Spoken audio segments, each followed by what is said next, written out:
Hi, I'm Brianna. I'm an entrepreneur with no job, but I do have a dream, and this is my journey. It's day 143 of my entrepreneurship journey, and I have been pretty steady for a while. I have an update definitely off of the last two videos. The last video, or I guess the last three videos, the last video you saw was of me explaining my experience working for Bankers Life and Casualty, and I inserted that because as I was kind of digging my way out of where I was, day 130, 30, and 127, I understood that that experience of setting my mind to something and failing is one of the reasons why it's hard for me to just set my mind to something and do it. So I'll start by saying what I learned from that experience working for that company and just struggling so hard and failing so badly is that everything is not for me, and I should have looked at the signs to begin with. So I have been afraid of having that same experience, but if I'm really honest with myself, I should be able to tell if something is for me or not, or if something is, I'll explain.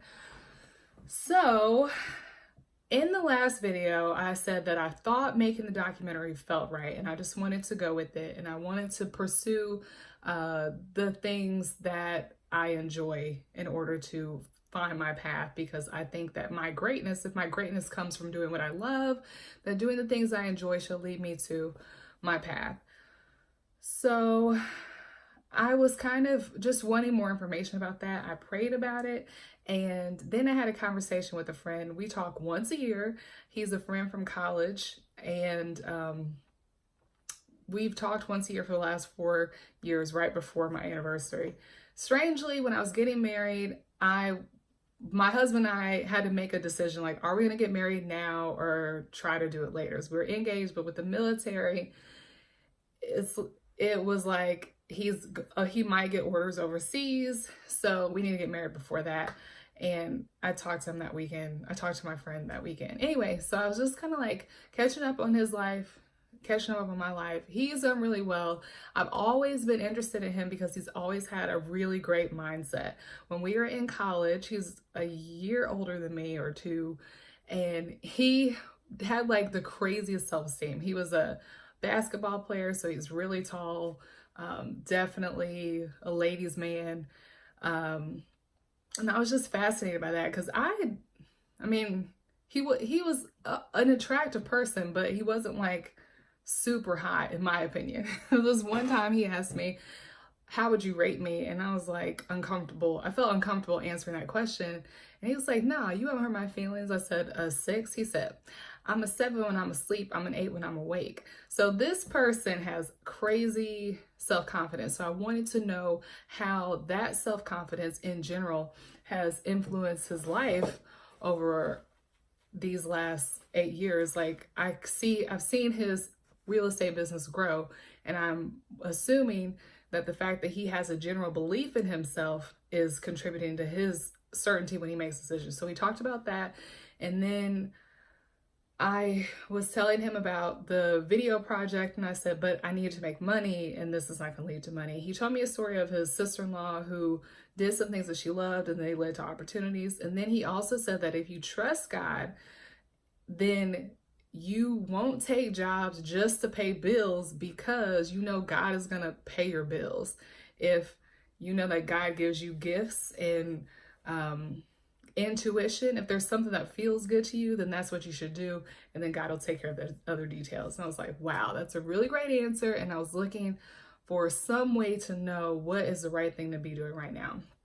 Since then, I've had a couple of other thoughts. Well, that really made it clear to me that that's what I should do. So I came from like wanting to know how to change my beliefs about what I deserve.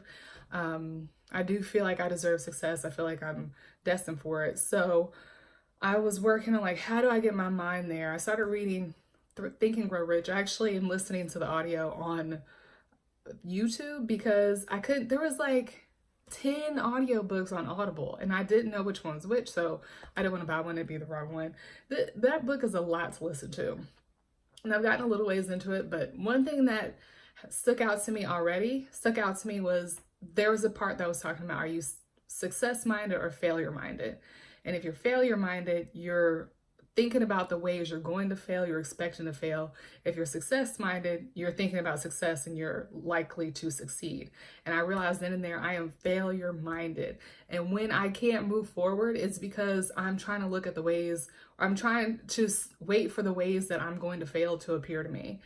And I realized that that's only creating more failure.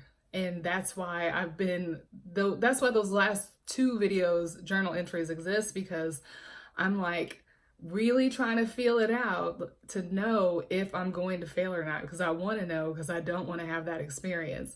I'm afraid of failing because my self-esteem is low, and anytime I fail, it makes me feel like I'm not good enough. So, but I am good enough. I know I'm good enough. So I'm like uncovering these false beliefs I have and trying to change them. And so after I read that, I was like, okay, I know I'm being failure minded. I'm going to change and expect success, because that should impact what actually happens. Next, I have just been focusing on following my joy. So I'm thinking about the things I really enjoy and wanting to pursue those things, and looking at opportunities I have to pursue those things in a new light, because I'm not afraid of failing. I'm not worried about making money. So that's where I'm at. I'm trusting God to make ends meet. And I've also listened to a couple of episodes of The Passionate Few. I should figure out that person's name. It's a video series on YouTube. I listened to one with Lisa Nichols and one with Garrett Johnson. I think it's so important to listen to other people's stories if you're really trying to change your mindset, because you see that much of their success is due to mindset. So I would recommend those. I'm going to keep working through the series.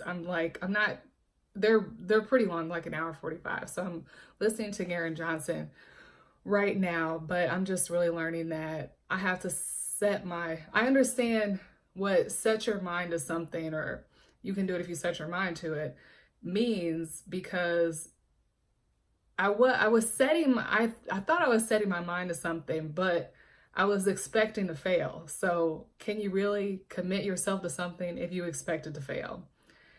That's where I am for day 143. And I hope to have another update where I'm actually like doing something, because I'm in this space where I'm really excited to get to work. Until then, may the Lord bless you and keep you, and his face shine upon you. Thank you for watching. Please subscribe. I need 5 more subscribers in about 3 weeks. So I'd appreciate it. Thank you. Bye.